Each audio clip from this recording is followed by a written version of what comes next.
শুরু হচ্ছে বিপিএল এর একাদশ আসর। প্রথম ম্যাচে দুপুরে বর্তমান চ্যাম্পিয়ন ফরচুন বরিশালের মুখোমুখি হবে দুর্বার রাজশাহী এবং দিনের অপর ম্যাচে সন্ধ্যা 6:30টায় ঢাকা ক্যাপিটালসের মুখোমুখি হবে রংপুর রাইডার্স।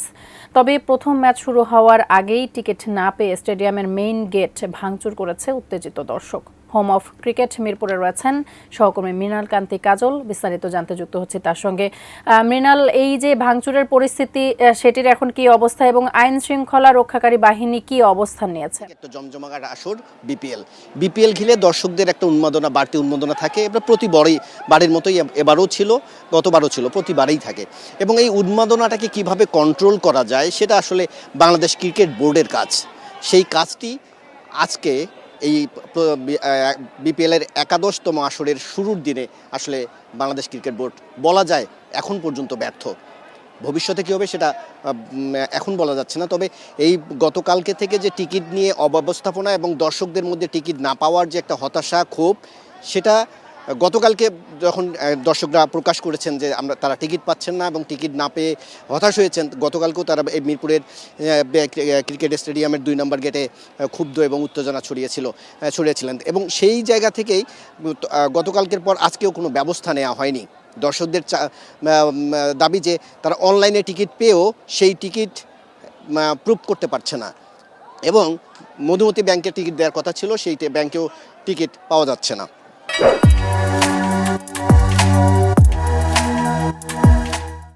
টিকিট নিয়ে হাহাকার বিপিএলের এটা নতুন কিছু নয়, প্রতি বছরেই হয় এবং দর্শকদের একটা দাবি থাকে যে টিকিট কালোবাজারিতে যায়, এটাও যেমন সত্য, টিকিটের অভাব আছে সেটাও সত্য।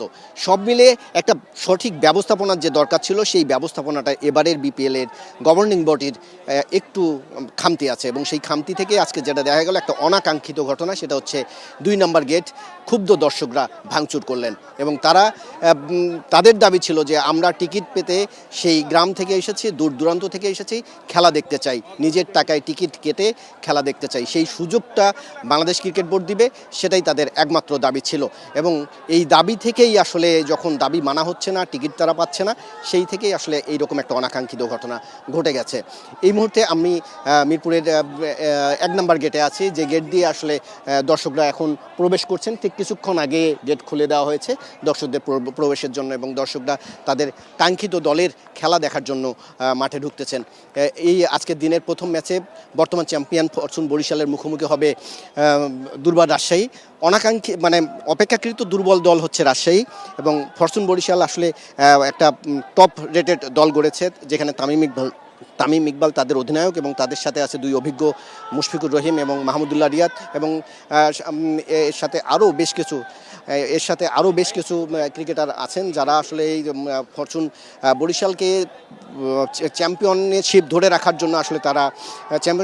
জন্য আসলে লড়বে এবং তামিম গতকাল স্পষ্টভাবেই বলেছেন তারা আসলে আপাতত জয়ে চোখ রাখছেন এবং তাদের মূল চ্যালেঞ্জটাই হচ্ছে শিরোপা ধরে রাখা। অন্যদিক থেকে যদি বলি, দুর্বার রাজশাহী আসলে নামেই দুর্বার, টিম গঠন বা স্কোয়াড গঠনের সেই কাঙ্ক্ষিত লক্ষ্যটা তারা অর্জন করতে পারেনি। এখানে তরুণ তারকা আকবর আলীর নেতৃত্বে তারা একটা দল গঠন করেছেন, যেখানে আসলে অভিজ্ঞ বললে তাসকিন আহমেদকেই বলবো এবং এই তাসকিন আহমেদের উপরে হয়তো অনেকটা চাপ যাবে। কিন্তু আসলে ফরচুন বরিশালের মতো একটা শক্তিশালী দলকে যদি বিট দিতে হয়, তাহলে তা ব্যাটে বলে একটা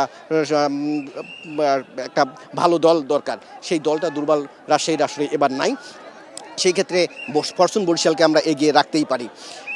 আবার একটু বলতে চাই, এই যে 1 নম্বর গেটে আসলে দর্শকদের একটা চাপ লক্ষ্য করা যাচ্ছে এবং দর্শকরা হইচই শুরু করেছেন যে আসলে তাদেরকে সময় মতো ঢুকতে দেওয়া হচ্ছে না এবং দর্শকরা তাদের একটাই দাবি, হচ্ছে যে সঠিক সময়ে খেলার মাঠে ঢুকে খেলা দেখার যে ইচ্ছা, সেই ইচ্ছাটা পূরণ করা হোক এবং আসলে বিসিবির এই অব্যবস্থাপনার জন্যই আসলে দর্শকরা বাংলাদেশ ক্রিকেট বোর্ডের আসলে যে বিপিএল গভর্নিং বডির সবাইকে দায়ী করছেন যে তারা আসলে সঠিকভাবে ব্যবস্থা নিতে পারেনি, যার কারণেই দর্শকদের এইরকম ভোগান্তি হচ্ছে এবং এই ভোগান্তি থেকে তারা বেরিয়ে আসতে চায় এবং আগামী ম্যাচগুলো যেন খুব সঠিকভাবে সুন্দরভাবে টিকিট হাতে নিয়ে দর্শকরা মাঠে দেখতে পারেন, সেই আশাটাই তারা ব্যক্ত করছেন। এই ছিল মিরপুর থেকে আমার কাছে সবশেষ খবর।